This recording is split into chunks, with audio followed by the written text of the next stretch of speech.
नौजवानों के भविष्य के साथ खिलवाड़ है और मैं जिम्मेवारी पूर्ण इस बयान को दे रहा हूं कि इन बच्चों के भविष्य के साथ खिलवाड़ मत करो।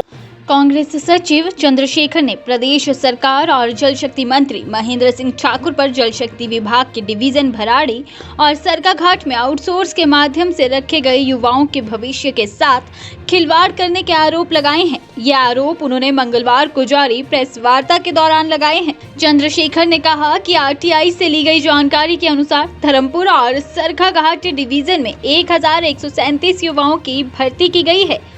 इन युवाओं को सरकारी नौकरी के नाम पर ठगा जा रहा है और बहुत कम मानदेय दिया जा रहा है। चंद्रशेखर ने कहा कि प्रदेश सरकार और आईपीएच मंत्री बैकडोर भर्ती कर रहे हैं।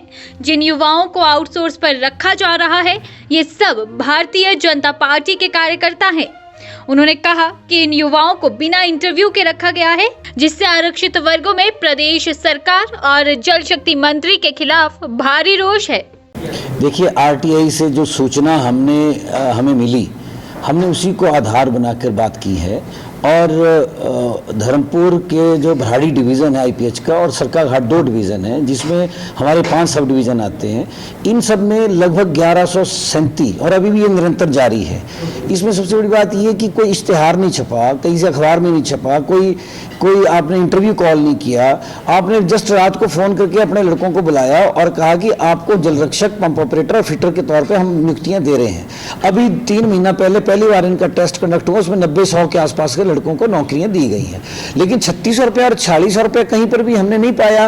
हिमाचल प्रदेश सरकार का कहीं भी नोटिफाई है कि इस तरह का पैसा, इतने कम पैसे पर बच्चों को, ट्रेंड बच्चों को रखा जाएगा। कम से कम टेक्निकल बच्चों को इस तरह से नहीं रखा जा सकता, लेकिन रखा गया है। तो इसका मतलब साफ है कि आपने सबसे पहले बड़ा जो दलित वर्ग है उसको आपने वंचित कर दिया नौकरियों से।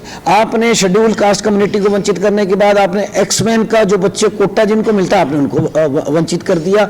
आपने वंचित कर दिया हैंडीकैप्ड आदमियों को, आपने वंचित कर दिया विधवाओं को। ये सब विकर सेक्शन है समाज का। पहला प्रेफरेंस संविधान बोल रहा है, मैं नहीं बोल रहा हूँ, संविधान बोल रहा है और ये होना चाहिए था, इन लोगों को मिलना चाहिए था। सबसे बड़ी बात तो ये थी कि क्वालिफिकेशन होनी चाहिए थी। क्या ये सब आईटीआई है? क्या ये इन्होंने आईटीआई पंप ऑपरेटर किया है? क्या इन्होंने आईटीआई फिटर का किया है?